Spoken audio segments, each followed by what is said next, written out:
देखिए, पीयूष गोयल जी rank holding CA है और उनकी जो पूरी क्रिएटिविटी थी और उनके अंदर जो पॉलिटिशियन था वो पूरी तरह बाहर आया। बहुत स्मार्ट बजट था, मेरे ख्याल से प्री इलेक्शन बजटों में लास्ट 10-20 साल में सबसे स्मार्ट बजट ये है।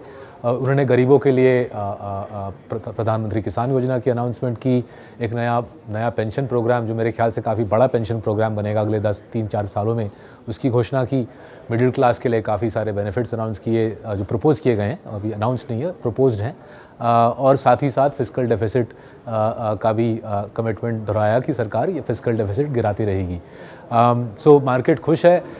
निवेशकों के लिए क्या है, क्लियरली गरीबों के लिए पैसा बांटा जाएगा अच्छी तरह अगले 3-4 महीने में। रूरल स्टॉक भाग रहे हैं, लेकिन जो मेरी सलाह होगी कि कभी बजट के बेसिस में स्टॉक मत लीजिएगा। आप लॉस में रहोगे।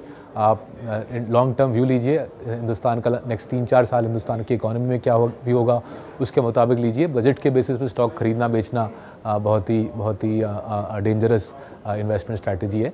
अगर आपको लॉन्ग टर्म व्यू इंडिया का लेना है, ये साफ जाहिर है कि कंजम्पशन, रूरल कंजम्पशन हो या मिडिल क्लास कंजम्पशन, उसको एक बढ़ोतरी दी गई है। तो एफएमसीजी स्टॉक्स हों या डिस्क्रेशनरी कंजम्पशन वाले स्टॉक्स हों या ऑटो सेक्टर, उसको फ़ायदा रहेगा।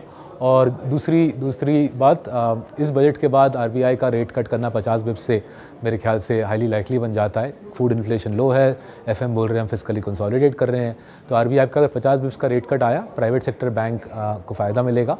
सो प्राइवेट सेक्टर बैंक के बारे में निवेश करने के बारे में सोचिए, बट 2-3 साल का व्यू लेके कीजिए।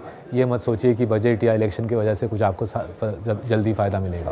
बाजार तो पॉजिटिव रिएक्ट कर रहा है इस सबको, लेकिन आपको लगता है कि लॉन्ग टर्म में जो बजट जो जिस तरह से पेश हुआ उसका लॉन्ग टर्म में किस तरह से इफेक्ट आप देख रहे हैं? देखिए, लॉन्ग टर्म तो अब कोई गुंजाइश ही नहीं है। जुलाई में असल बजट आएगी। ये तो प्रपोजल दिया है फाइनेंस मिनिस्टर ने टेबल पे। सो इस बजट का कुछ खास लॉन्ग टर्म मायने नहीं है। इसका इलेक्टोरल सिग्निफिकेंस ज़्यादा है, बाज़ार के लिए सिग्निफिकेंस मेरे ख्याल से कम है। जो निवेशक लोग जो आपका प्रोग्राम वॉच कर रहे हैं वो जो कर सकते हैं कि कंजम्पशन इंडिया में एक बरकरार रहेगा। ये एक ज़बरदस्त थीम रहा है लास्ट 10 साल में, और ये थीम नेक्स्ट 3-4 साल भी लगता है कंजम्पशन का थीम बना हुआ रहेगा हिंदुस्तान में। सर, आपके टेक अवे क्या है? आप कैसे देख रहे हैं? अगर आप मुझसे पूछे कहाँ पे थोड़ी चिंता की विषय है, वो है कि जो फिस्कल मैथ्स जो पेश किया गया वो मेरे ख्याल से एड अप नहीं करता। सरकार की जो डिसइन्वेस्टमेंट की उम्मीद है अगले साल, इस साल 80,000 करोड़ की, वो थोड़ा ज़्यादा लग रहा है मेरे ख्याल से। और जो जीएसटी की उम्मीद रख रहे हैं, जीएसटी रेवेन्यू की उम्मीद रख रहे हैं, वो भी थोड़ा ज़्यादा रख रहा है। सो आप अगर मुझसे पूछे तो 3.4% फिस्कल डेफिसिट इस साल का या अगले साल का, वो शायद अनलाइकली हो। असल डेफिसिट नंबर थोड़ा हायर तरफ है और उससे अगले 2-3 हफ्तों में 10 ईयर बॉन्ड डील पे थोड़ा असर पड़ सकता है। सो अगर मैं फाइनेंस मिनिस्टर होता बजट के बाद, आई थिंक कैपेक्स, जो सरकार की कैपेक्स की प्रोग्राम है, सड़कों का बिल्डिंग, वाटरवेज का बिल्डिंग, आई थिंक कैपेक्स थोड़ा खींचा जाएगा वापस। कैपेक्स में कमौती आएगी इलेक्शन के उस पार।